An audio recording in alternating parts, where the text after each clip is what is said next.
welcome! I'm Jade of Jaded Reader, and today I'm talking about all of the dragon books that I read in August.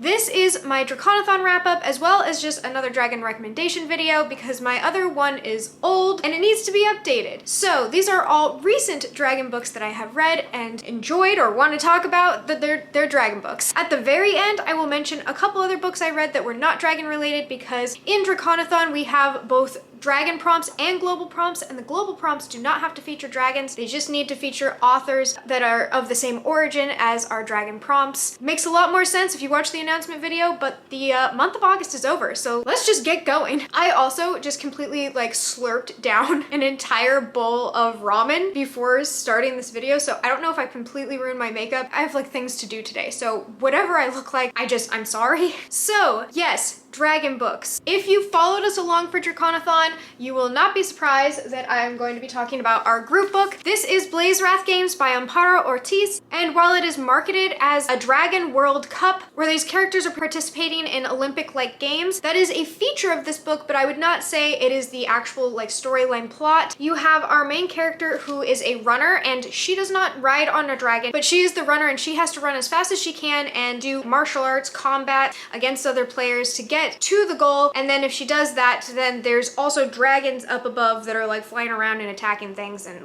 so that is an aspect that was really fun of this. What it also focuses on is the main character coming into her own and kind of figuring herself out. I would definitely label this as younger YA. The character is closer to 16, I believe, and if she's not 16, she acts 16, so whatever you want to do with that. The writing style for me was not for me, but it's not written for me. I'm an adult. There's that. While I do enjoy young adult literature, this character specifically wasn't for me. She made a lot of choices and decisions that I did not agree with because, again, I'll try again. I haven't actually gotten to the premise of this book. There is a dragon terrorist that is releasing dragons throughout the city, and our main character is getting wrapped up in that and the politics of that while she's competing for the games. So in her first time competing, she's on Team Puerto Rico. It's Puerto Rico's first time getting to participate in the Blazewrath Games, and she has to make the moral decision of whether or not she wants to continue with the games despite these terrorist attacks happening.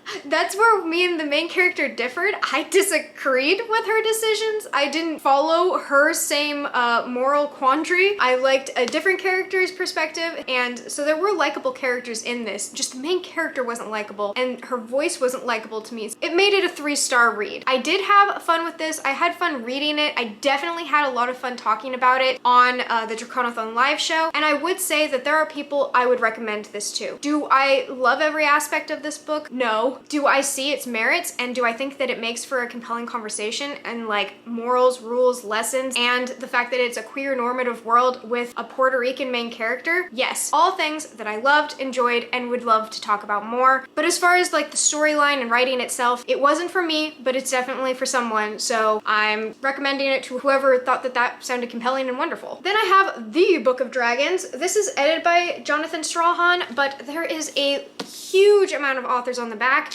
because this is a dragon anthology book. I'm not gonna rate this because there were a couple stories I skipped. You would call them DNFs, but I didn't DNF the book. There were so many good short stories in this that I do recommend this book for just a variation of different types of dragons from different authors, different cultures, and them really looking into what a good dragon story is to them. So it was really just a perfect read for this month. The first story is my absolute favorite. I also liked, what is the name of it? Oh, I also really enjoyed Where the River Turns to Concrete by Brooke Bolander. If you are a Poppy War fan, does have a featured bit of Poppy War literature in this world, which was really cool. Overall, some of the stories I found boring. I wasn't going to push through them because there were so many good stories that I wanted to consume in this. There were solar punk robotic dragons, there were dragons from Chinese mythology, modern takes on dragons, just it was all over the place, Dungeons and Dragons, dragons. Lots of fun, and I would totally recommend picking it up if you are a dragon lover, because you'll find a story in here that is for you, and possibly get you involved with a new author who has other dragon books. I'm just going through all of my physical copies, I guess. We have The Shadow of the Gods by John Gwynne. I talk about this mostly in live shows, which is unfortunate because I wouldn't even know where to really direct you, but I also give it a small wrap-up in my week 4 DraconAthon vlog to kind of condense my thoughts all in one place. I really liked this book when I reached the end. Leading up to it, this is a book I thought I wasn't going to finish, or possibly not like, which had nothing to do with the writing style, the atmosphere, the world building. It had everything to do with the pacing and the characters. I wanted to get to know the characters, but the pacing, I was getting to know them really slowly. I wasn't as interested as I needed to be. I wasn't as invested. I was invested in one of the characters, Orca, a lot, and I thought everything I was reading was like beautiful and gritty and fantastic, and I just was missing that crucial piece, that spark. But it came together so good in the end. All of the characters, like, you figure out like why they are there, what's happening. There's some great fight scenes. There's quite a few things I ended up liking about the book, but it just took so long to know it that I feel like I have a skewed representation of how I felt about this book because you were watching me read it all the way through, and then I got to the very end, like the last 20%, and I was like, oh wait, it's good. We follow a character named Orca, and she is on a mission. I don't even actually want to tell you what the mission is because that was probably when things got exciting for me. She is on a revenge mission, and it's really intense. I loved all of her chapters. She's really interesting to read about. I felt like she was really pragmatic while also passionate. Then you also follow a character named Elvar. Elvar is someone who I actually ended up really enjoying once I got to know her. She came off as flat to begin with for me, but once you see like kind of the nuances of her character, why she fights for honor, and like why she's going out on these grand missions, it's not just for battle fame. She actually wants that chivalrous adventure, and yeah, I ended up really liking her. Varg was my least favorite chapters to read. Just, there wasn't anything wrong with him. I just didn't get the point of him for a long time. I was like, are you just a world building tool? It all mapped itself out. It's fantastically written. Like, it brings you right into the world. It's Norse mythology. These gods are dead, and you are having all of these characters interact. I wouldn't actually exactly know how to describe the plot, because I really feel like that's part of reading this story, is figuring out what the plot is and what the point is. So I don't want to give you what I believe the plot to be, because I feel like the plot itself is a spoiler, and that's why it's just marketed how it is. The next book I want to talk about was actually, after further thought and consideration in the live show, I said one book was my favorite, but really I think it was this one. I didn't realize it was my favorite until I was missing it, and that is The Wolf of Oronaro. Holy crap, was this such a fun book to read. I absolutely adored it. This is an adult fantasy novel that follows our main character, who is known as the Bitch Queen, and that is a persona she has created for herself in order to have like a shield up, be strong, and step into her father's footsteps, who was a really powerful, ruthless warlord, and he is constantly an expectation that she's meant to uphold. In this, she has a marriage that is falling apart, so I feel like I should let you know as a content warning that is a major part of this, is that character relationship divorce of sorts, a separation, and a reconciliation, along with cheating and so on and so forth. It's messy.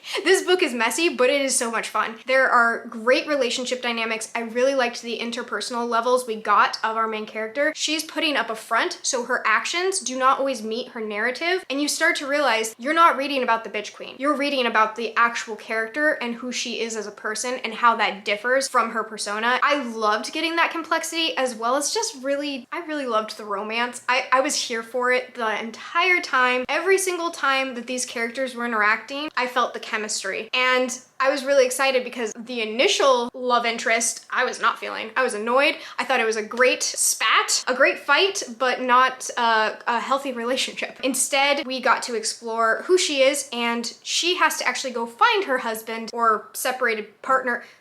she's finding the dude that she's in a very big fight with. It's just really good. It was a little bit all over the place, but you were never bored, were never too confused, and you always were having a lot of fun. I gave it a 4 stars on Goodreads because some of the like writing elements or moments felt unbelievable, but I didn't care. So I think I'm just gonna give it a 5 star here with a little asterisk on it being like, yeah, I've read more refined writing, but this was way too much fun for me to not just love, and it's not poorly written whatsoever. It's just not the strongest part of the book. The interpersonal relationships is. That is the key to my heart. The Wolf of Oronaro was absolutely fantastic, 5 out of 5 stars, and one of my favorite reads of the month. Then for my last physical copy that I can have and hold, this is the sequel to Beast Player by Nahoku Ohashi, and honestly, it beyond lived up to my expectation. This book I would say is not for everyone, but the series is not for everyone. It's cozy, it's slow paced in parts, it's very methodical and its message and what it's trying to say, and it's just not going to be for everyone. I can tell while I'm reading it that I'm enjoying it, and that I can think of people off the top of my head that would hate it or just not have a good time. I think if you are a Studio Ghibli fan, if you like really strong messages and beautiful scenery, dialogue,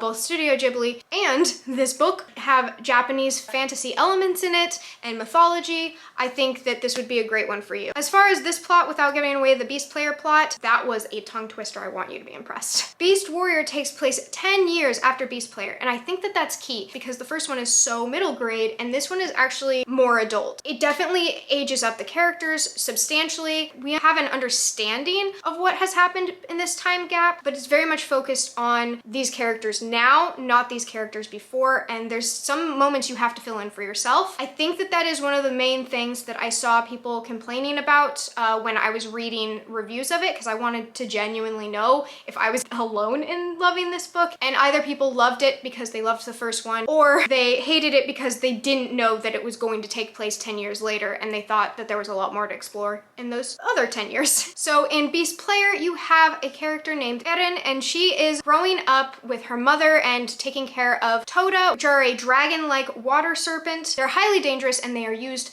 in war, and after her mother dies, Oren goes to live on a bee farm, which you would think has absolutely nothing to do with the plot, and you'd be sort of right. It's just a real cozy good time until she stumbles across a different type of beast, which are the royal beasts, which I would say are like an owl wolf thing. There's an anime of it and I cannot wait to watch because until this cover, I had something very different pictured in my head, and I appreciate this rendition. She starts to get more involved in the war and the politics and has to make some moral decisions. Essentially, this goes right into the moral decisions and the crux of the issue with having these beasts being used for war and how humans and other living creatures on Earth impact the environment and each other, and how there's coexistence. And the ending actually was a hard read. You know what, I don't even want to talk about it now. I'm not gonna tell you the ending of this book. I'm just gonna say I felt the feels. There's definitely content warnings, I would say, for animal cruelty, dissection. There's like very crucial scientific terms. The magic system is kind of broken down that way, where the main character is a bit of a scientist when it comes to these creatures, and because she is like a doctor, it happens. And just gore in general, more so in this one than Beast Player, but essentially it's something I'd want you to know. It feels like it's a super short video and I'm like, did I read anything else? Oh yes, I did. So the next book I listened exclusively on audiobook, and that is Six Crimson Cranes by Elizabeth Lim. I adored this book. And on the topic of younger YA, this goes into the category, but also being in a category of something I personally enjoyed. I think that this is very accessible for all age groups. I also just loved the dragon aspect in this. You have a dragon that can transform in human form. I kind of sensed a bit of a love interest going on, but there's also another love interest that I'm really kind of invested in. I don't know where that's going to go, but I enjoyed it. The family dynamics and the sibling relationship between our main character and all of her brothers who were turned into cranes is fantastic. Our main character has a curse placed upon her where she can no longer speak. If she speaks, then one of her brothers will die for every word or sound she makes. So there are a couple close calls in this where that is truly tested, and you just see a fantastic just sibling relationship and a really, really beautiful world with beautiful visual imagery. I really liked the pacing of this book. I felt like it had a really strong beginning, middle, and end. The The very, very dead end for me fell a little flat. I felt like there was a bit of a character convenience with the villain, but otherwise I thought the twist had a lot of room to grow, and I very much so want to read more books from this author. Definitely a book I want physically and want to read again, and just a really fun, good story. If it had been a standalone, I would have been happy. The fact that it's continuing on, happier still. So yeah, Six Crimson Cranes was good stuff. I give it 4 out of 5 stars. I don't even know if I've been rating these the whole way through. I did, and you guys are gonna be so mad at me for even bringing this book up.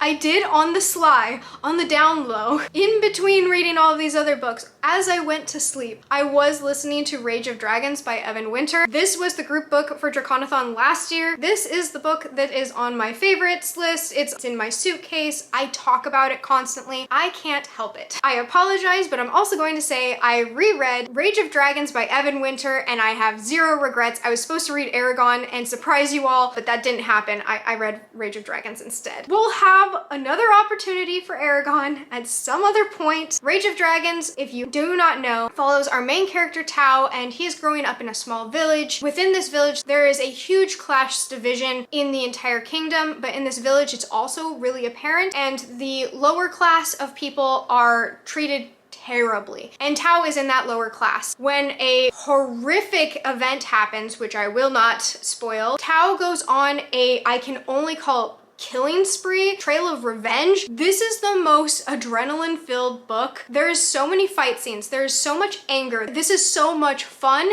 and tears. I love reading it. I love how driven Tao is, and he's not simple-minded. For the people who call Tao stupid, he's not stupid. He has a very focused perspective, and I really enjoy reading from his perspective because you can see all of the other plots happening around him, and he is just so surprised when it comes to fruition because he has a single-minded focused goal, he has a kill list, and he knows exactly what he wants. There is a fantastic sex scene and love interest in this. It's an adult fantasy, tons of gore, grit, violence, you know, the list goes on as far as like what kind of fantasy this is. It is the king of gritty fight scenes and epic battles and dragons and perfectly curated, fantastic characters. Okay, I'm done talking about Rage of Dragon, but I did read it, so I had to be honest. I had to let you guys know, and it is a fantastic dragon book that is not, I don't believe, on my original dragon recommendations list. So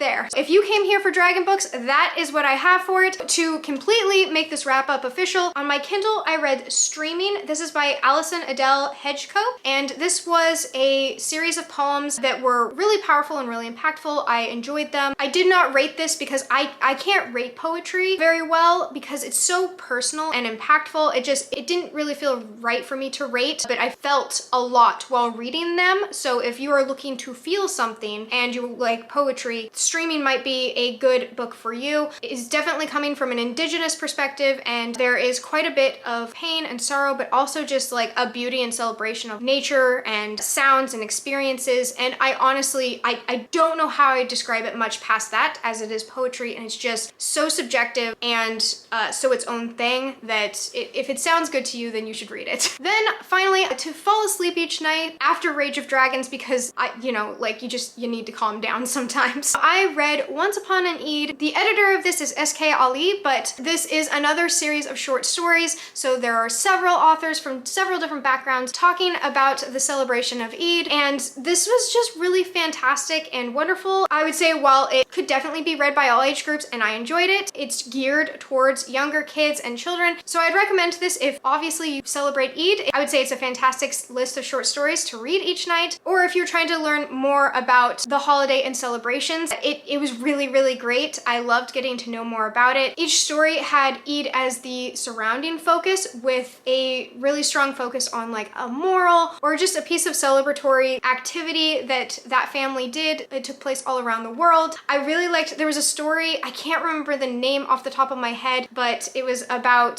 someone making brownies, and it was like the tradition to make brownies on Eid, and then the brownies get ruined, and there's just a good cousin dynamic happening there. Overall, just a really really cute, fun, cozy way to end my nights each night, and it was a very quick audiobook. I read it on one speed and it was like 5 hours. Recommend it. And that is the end of my wrap up in general. I don't have anything else to give you. I really enjoyed this reading month. I had so much fun with you all. If you participated in DraconAthon, all I can say again is thank you. Thank you for joining us. If you didn't join us and you're interested, I'll have all the links to the social medias and things down below so you can keep track. We're going to try and host a mini version of it in the spring, but as of right now, that's still in just like the thought process part. We also are going to have merch, DraconAthon merch. All the proceeds go to the artist Bashful Sketches, but we got to talking about it and I contacted the artist, and I will have Bashful Sketches information down below as well as her Redbubble, and I don't believe it's up to date yet as of filming this, but she is working on it now. So if you want to keep posted on that, go ahead and follow her Redbubble, and I hope to see DraconAthon stickers and just our little purple dragon everywhere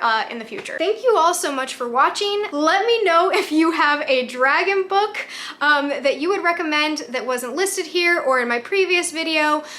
Do not recommend me Aragon. I promise you I will read it. I'm real sorry about it. I think that is about 90% of the comments I receive on my first draconic recommendation video. I promise you, I will not let that book pass by. I'm sorry that 12-year-old Jade was an idiot and read other things. She's fixing it now. I will fix this. But if you could recommend me a dragon book that you think I would enjoy, I can only recommend books I have actually read, so I'm always looking for more, especially with DraconAthon each year. I am just excited to see what else there is. And regardless if you recommend anything to me or not, I hope you're enjoying the sun or more stars wherever you are. And until next time, bye!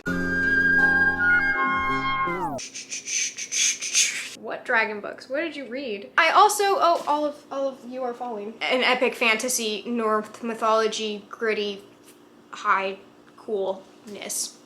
Please don't fall. The next book I'm going to talk about, oh, I knew it.